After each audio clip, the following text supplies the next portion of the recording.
Hello students, welcome back to my YouTube channel Medicos Times पर एक बार आपका फिर से स्वागत है। दोस्तों, अगर आपने हमारे यूट्यूब चैनल को अभी तक सब्सक्राइब नहीं किया है तो सबसे पहले इसे सब्सक्राइब कर लीजिए। इस जो चैनल पर हम मेडिकल से संबंधित वीडियोज बनाते रहते हैं। अभी हमारा बायोकेमिस्ट्री चल रहा है। बायोकेमिस्ट्री में हम प्रोटीन की स्ट्रक्चर पढ़ रहे हैं। पिछला हमारा जो लेक्चर था बॉन्ड्स इन प्रोटीन था। नाउ हम बात करते हैं कि प्राइमरी जो स्ट्रक्चर है उसके बारे में प्रोटीन के में। तो अगर आपने हमारे यूट्यूब चैनल को सब्सक्राइब नहीं किया है तो सबसे पहले से सब्सक्राइब कर लीजिए। Primary structure of protein. Primary structure of protein जब हमने बात की थी तो वो कैसी होती है, मतलब जिसका केमिकल कंपोजिशन जो होता है, मतलब उसमें कोई भी टर्न नहीं होता है, ऐसी चीजें नहीं होती हैं। मतलब सिंपल जो प्रोटीन होती है जो केमिकली बनती है उसको हम प्राइमरी स्ट्रक्चर में रखते हैं। देखिए, अगर आप डायग्राम से अगर इसको देखते हैं तो एक लिनियर कंडीशन जो है ये प्राइमरी स्ट्रक्चर है, यानी कि जो प्रोटीन है वो एक्चुअली में कैसे रहती है, केमिकल कंपोजिशन जब केमिकल्स आपस में जुड़ते हैं तो वो किस प्रकार से बनती है। ठीक है, तो ये बात है। तो इसकी हम बात कर लेते हैं कि ये कैसे कैसे होती है, इसका मतलब केमिकल कंपोजिशन किस किस प्रकार से बनता है। तो primary structure of protein. Each protein has a unique sequence of amino acids which is determined by the genes content in DNA. हर जो प्रोटीन होती है, हर प्रोटीन का फिक्स होता है जीन्स। जीन्स में जो कोड्स होते हैं वो फिक्स होते हैं। ठीक है, जो कि कहाँ जो कोड्स होते हैं वो कहाँ होते हैं, डीएनए पर होते हैं। प्राइमरी स्ट्रक्चर जो है प्रोटीन की वो इसके कार्यों के लिए जिम्मेदार है, मतलब कैसा प्रोटीन कार्य करेगी वो प्राइमरी स्ट्रक्चर डिसाइड करती है, ना कि सेकेंडरी, टर्सरी और क्वाटरनरी स्ट्रक्चर्स। ठीक है, a vast majority of genetic disease are due to abnormalities amino acid sequences of proteins. तो जो भी डिजीजेज प्रोटीन से संबंधित होंगी उनमें, यानी कि जो एमिनो एसिड्स है उनमें कुछ ना कुछ गड़बड़ी की वजह से होंगी, जेनेटिक डिजीज। तो अब वहां पर वो वही प्राइमरी स्ट्रक्चर की बात हो जाती है, changes associated with primary structure of protein. The amino acids composition of a protein determines its physical and chemical property। Common sense की बात है कि जो प्राइमरी स्ट्रक्चर है वो पहली स्ट्रक्चर है, लीनियर कंडीशन वाली है, सीधी वाली है, और उसमें जो है अमीनो एसिड्स जुड़ रहे हैं। अब अमीनो एसिड्स हैं, अगर उनमें ही कुछ होगा तो दिक्कत आएगी, डिजीज हो जाएगी। तो वही जो है वो क्या है, अमीनो एसिड्स की जो कंपोजिशन है वही निर्धारित करेगा कि उसकी फिजिकल और केमिकल प्रॉपर्टीज कैसी होंगी। अब देखिए, इनमें क्या है, पेप्टाइड बॉन्ड पाया जाता है, पेप्टाइड बॉन्ड। ठीक है, पेप्टाइड बॉन्ड की हमने आपसे बात की थी कि वो किस किस प्रकार से पहले बनता है। चलिए और हम इसके बारे में बात कर लेते हैं कि ये कैसे फॉर्म होता है पेप्टाइड बॉन्ड।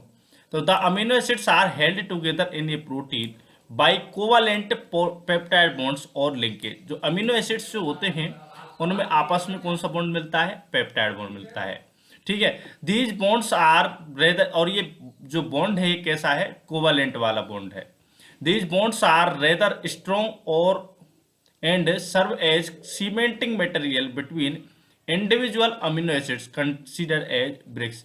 देखिए ये क्या है, मतलब स्ट्रॉन्ग होता है, थोड़ा सा स्ट्रॉन्ग होता है पेप्टाइड बॉन्ड, और ये एक प्रकार से ईंटों के बीच में मसाले का काम करता है। ये दो अमीनो एसिड्स के बीच में पेप्टाइड बॉन्ड पाया जाता है।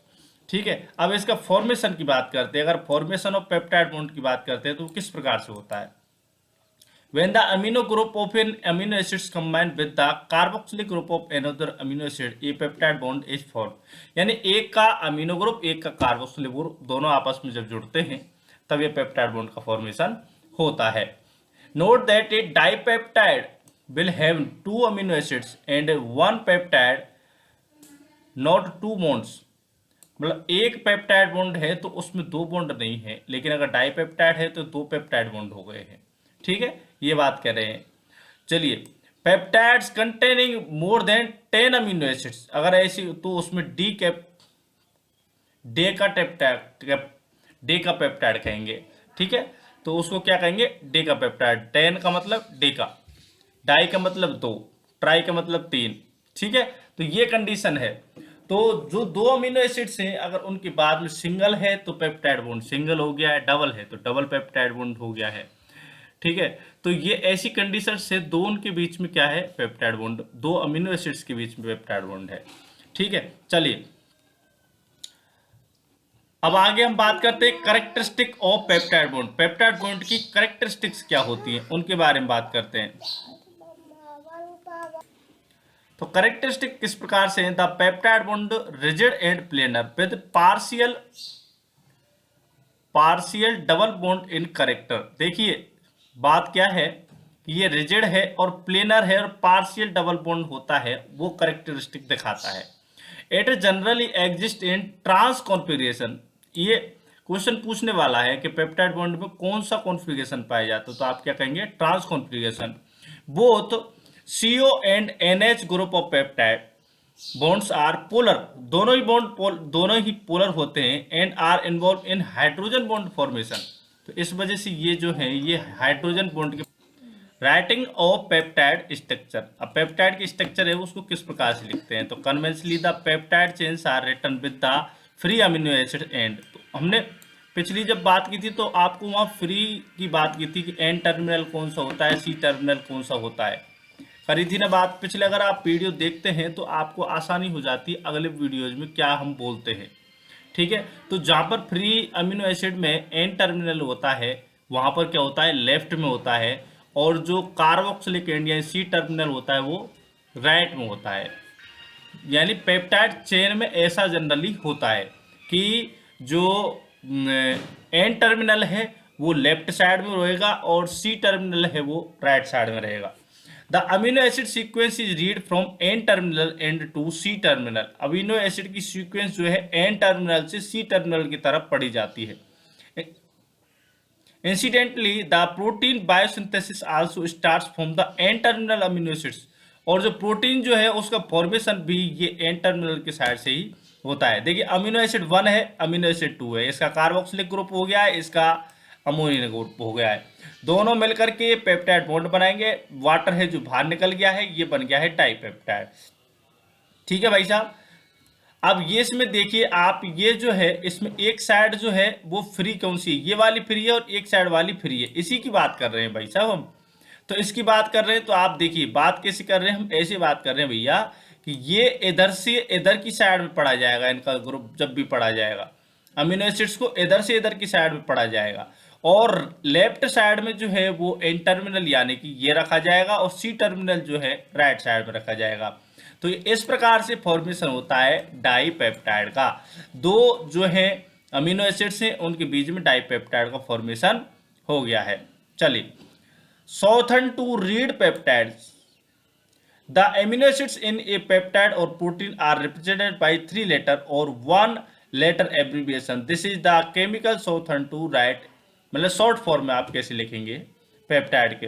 तो जनरली क्या है 3 लेटर जो है, वो पिछला जो वीडियो है उनमें भी मैंने आपको 3 लेटर्स की, या तो सिंगल लेटर हो गया या फिर 3 लेटर होंगे।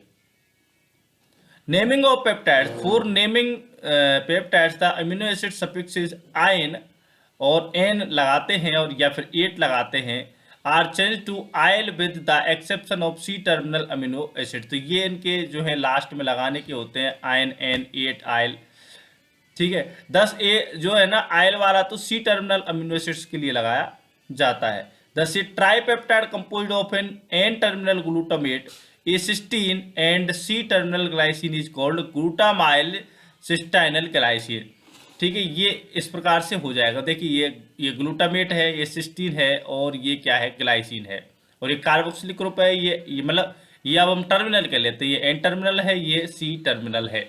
अगर इनको ग्लूटामेट को और इनको अगर हम सिंगल लेटर देना चाहते हैं तो जैसे इसको नाम देते थे ई, इसको नाम सी और इसको नाम जी, ठीक है। लेकिन अगर हमको इसको देना है 3 लेटर में तो इसको देंगे ग्लू, इसको देंगे सिस और इसको ग्लाई, ठीक है।